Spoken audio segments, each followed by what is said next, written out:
Assalamualaikum warahmatullahi wabarakatuh. Kami dari kelompok 2 akan mempresentasikan tentang keragaman budaya suku Bali. Kami yang beranggotakan, yang pertama ada Alfiana Rizkiatus, nomor absen 1 sebagai pemateri 3. Yang kedua saya sendiri, Claudia Cahaya Napitupulu, nomor absen 6 sebagai moderator dan pemateri 2. Yang ketiga adalah Fania Zahwa, nomor absen 14 sebagai pemateri 1. Pembahasan materi PPT yang pertama akan dijelaskan oleh teman saya, yaitu Lalfania Zahwa sebagai pemateri 1. Dan lanjutan pembahasan materi yang kedua yaitu tarian daerah, upacara adat, dan lagu daerah akan dilanjutkan oleh saya, Claudia Cahaya Napitupulu, sebagai pemateri 2. Berikut adalah gambaran pembahasan materi yang sudah kami buat. Yang pertama ada sejarah, yang kedua persebaran di Indonesia dan di dunia, yang ketiga ada karya seni budaya suku yang terdiri dari A. Rumah adat, B. Pakaian adat, C. Senjata tradisional, D. Alat musik tradisional, E. Tarian daerah, G. Lagu daerah, H. Permainan tradisional, I. Makanan tradisional, dan yang keempat, cara menjaga budaya agar tetap berkembang dari generasi ke generasi. Yang kelima ada cara menanamkan nilai-nilai kebudayaan agar anak-anak Indonesia menyukainya. Dan yang keenam, yang terakhir, yaitu ada cara mengatasi nilai atau adat yang mulai hilang dengan masuknya budaya asing. Sejarah Pulau Bali. Pulau Bali kuno telah dihuni oleh bangsa Austronesian sekitar 2000 tahun sebelum Masehi yang bermigrasi dan berasal dari Taiwan melalui maritisme Asia Tenggara. Budaya bahasa dari orang Bali demikian erat kaitannya dengan orang-orang dari Kepulauan Indonesia, Malaysia, Filipina, dan Oseania. Penemuan purbakala seperti alat-alat batu yang berasal dari zaman Austronesia telah ditemukan di dekat desa Cekik di sebelah Pulau Bali. Masa Bali kuno terdapat 9 sekte Hindu, yaitu Pusparana, Baharama, Siwasiddata, dan lain-lainnya. Setiap sekte menghormati dewa tertentu sebagai kehormatan terhadap mereka, sebagai pilihan masing-masing pribadinya. Bisa dilihat contohnya ada seperti ini. Bali di Indonesia. Suku Bali adalah suku bangsa mayoritas di Pulau Bali yang menggunakan bahasa Bali dan mengikuti budaya Bali merupakan mayoritas di sana. Menurut hasil sensus penduduk Indonesia 2010, ada kurang lebih 3,9 juta orang Bali di Indonesia. Sekitar 3,3 juta orang Bali tinggal di Provinsi Bali dan sisanya terdapat di Nusa Tenggara Barat, Sulawesi Tengah, Lampung, dan transmigrasi ke asal Bali lainnya. Pulau Bali memiliki banyak karya seni yang sangat beragam. Yang pertama yang saya jelaskan adalah rumah adat. Rumah adat yang di atas, seperti gambar di atas ini, adalah rumah angkul-angkul. Angkul-angkul adalah bagian dari rumah adat Bali yang berfungsi sebagai pintu masuk.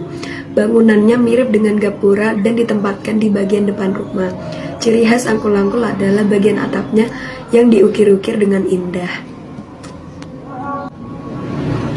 Yang kedua adalah pakaian adat. Pakaian adat Bali Madya khusus dikenakan saat melakukan upacara atau persembahyangan ke pura.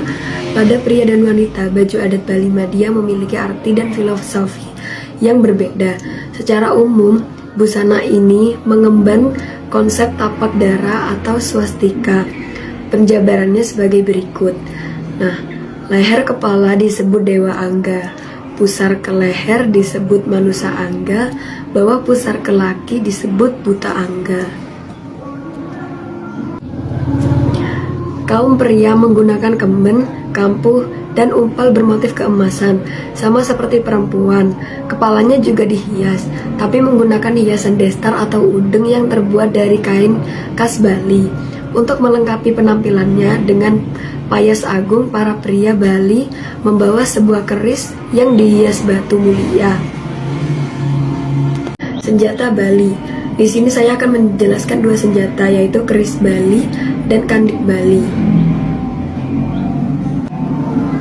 Yang pertama, keris Bali, hampir sama dengan keris Jawa. Ciri utama dari keris Bali adalah lekukan yang dibuat dalam proses penempaan sesuai dengan pakem yang mengikuti keris Jawa. Maka jumlah lekukan harus selalu ganjil.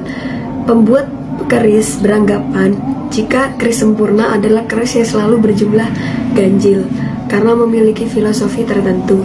Keunikan dan kesakralan keris Bali membuat banyak orang mencarinya, baik untuk kepentingan ritual atau sekedar untuk dikoleksi. Yang kedua, kandik Bali. Kata kandik berasal dari bahasa Bali yang berarti kapak.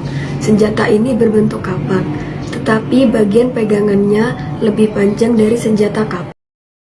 Keempat, saya menjelaskan alat musik. Yang pertama, terompang beruk. Terompang beruk terbuat dari bila-bila kayu lekukun. Bila kayu ini diatur sesuai dengan nada terompong. Bila kayu ini dipasangkan atau digantungkan di batok kelapa untuk menghasilkan suara.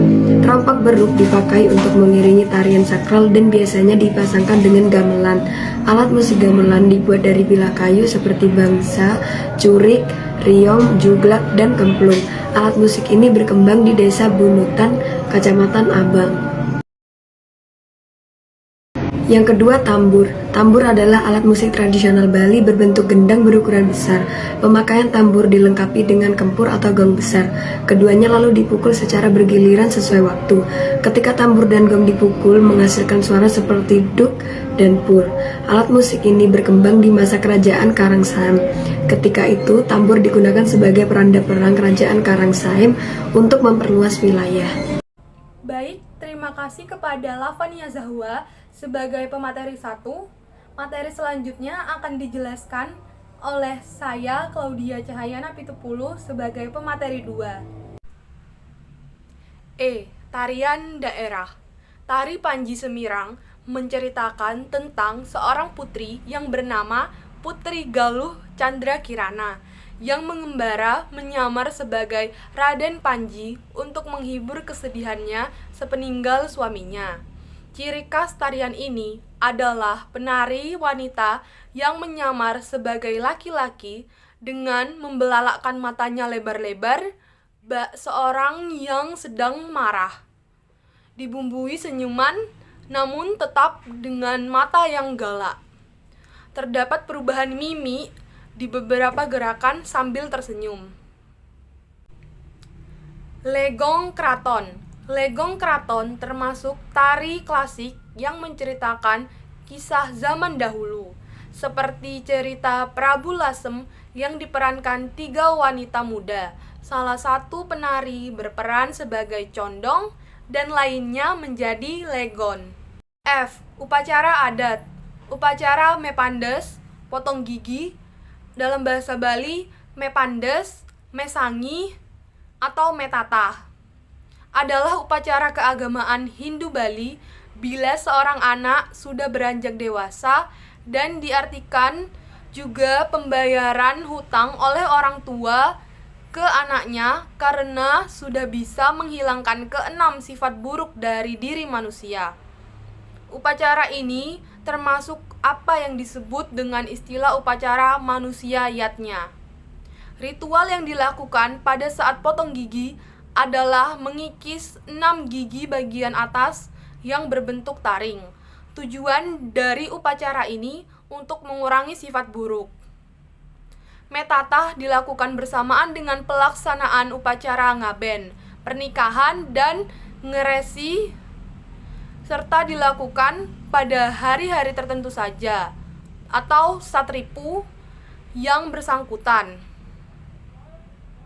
Upacara ngaben. Upacara ngaben merupakan upacara pembakaran jenazah di Bali yang dipercaya oleh masyarakat Hindu Bali sebagai ritual untuk menyempurnakan jenazah kembali ke Sang Pencipta.